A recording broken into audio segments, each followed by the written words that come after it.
Howdy. Alright, so today we're going to make one of my personal favorites, which is the corned beef and cabbage. Right? So I use corned beef hash actually out of the can, but I want to run through a couple quick tips here as well.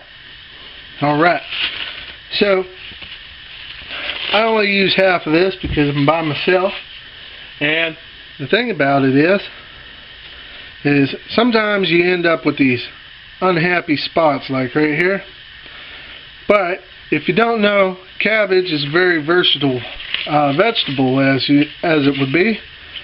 And so also you've seen that I have plastic around here. This is to keep the air off this side because it's been in there a couple days since I used it last. So what you have here is the reason I left the top uncovered is because all vegetables naturally, as they start to decay, release greenhouse gases, which will cause them to ripen and go bad faster. I don't know why that is, but it's just the way it is. So anyhow, I'm only going to take a couple layers off this or so. I'm just going to throw it over there, clean it up in a bit, and we're left with this. Okay, now this here, I'll tell you, I've used the same trick. I've used this same trick with tomatoes and onions as well. So I'll leave the core on here, and I'll just get down here like such, and I'll start cutting down like this. Now in a split instant you'll see I've got it all chopped up and ready to roll. So I'm going to go ahead and put this in the bowl. The reason is because you got to prep the next part of it. Oh, son of a...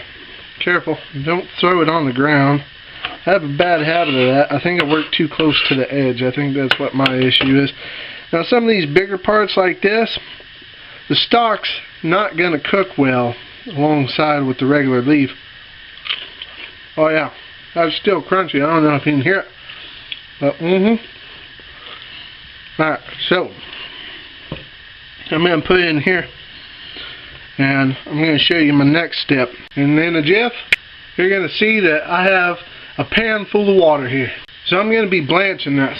Now when you blanch anything like cabbage, it's got a lot of water in it already.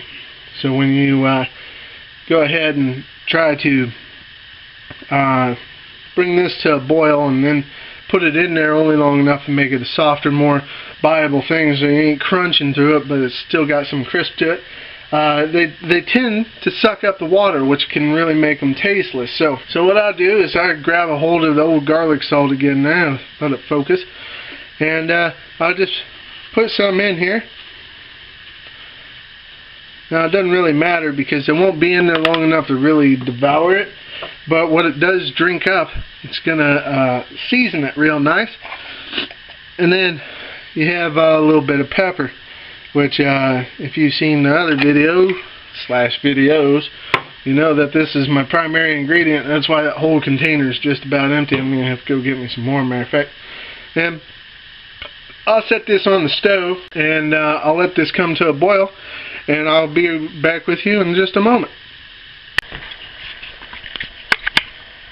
Alright, so now I brought my water to a bit of a boil, and it doesn't need to be a full boil, but it's definitely boiling.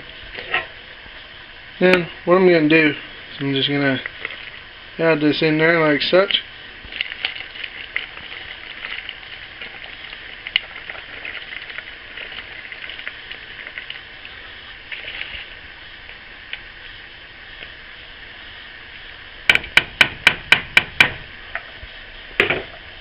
Alright, then I'll just use my little stick here, get it all in the water, nice like.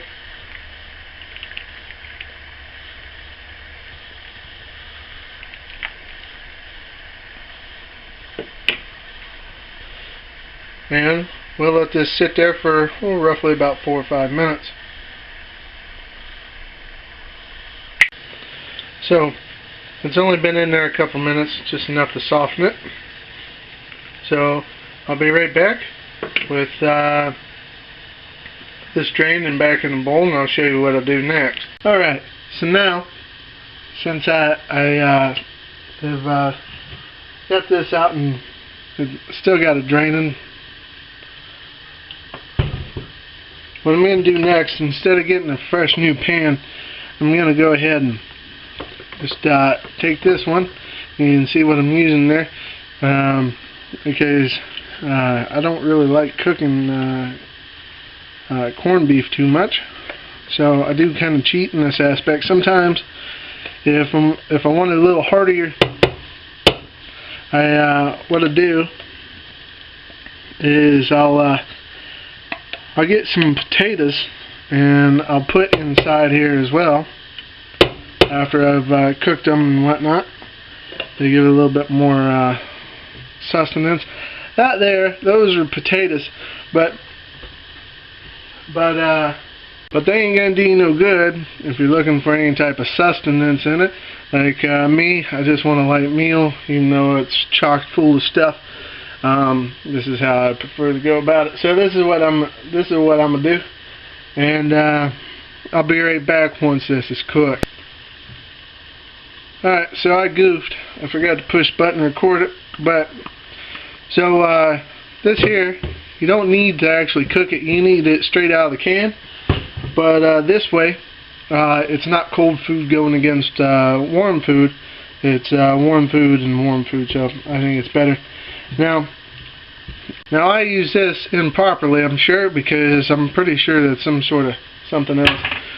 But it doesn't matter none to me. So what I do when I need to mix it up, I just do this number right here, sort of like if you're turning scrambled eggs, I guess.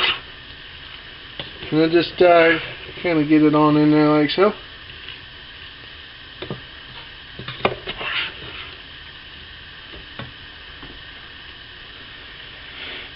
And that's pretty much it. You've depending how much you make, I used 1 can and a half a head of cabbage. This would probably make me two satisfactory meals. But let's take it a step further. My bread ain't done yet. I'm making some bread. You know what? I might actually do a little bit of a thing on making some bread. I've got a couple recipes, French loaf and Amish sweet bread. But anyway, so since my bread ain't done, have to wait on that. That's what was going to go there. And maybe if you like, you can also add a little bit of mac and cheese or something to give you some of your starches, even though the cabbage and potatoes over here should have them. But it's all about balancing out your diet, I reckon. So anyways, I hope you all enjoyed the video. If you did, let me know down in the comments. Feel free to subscribe if you want to see every time I upload a new recipe or anything else that I might decide to share with y'all. And until next time, y'all have a good one.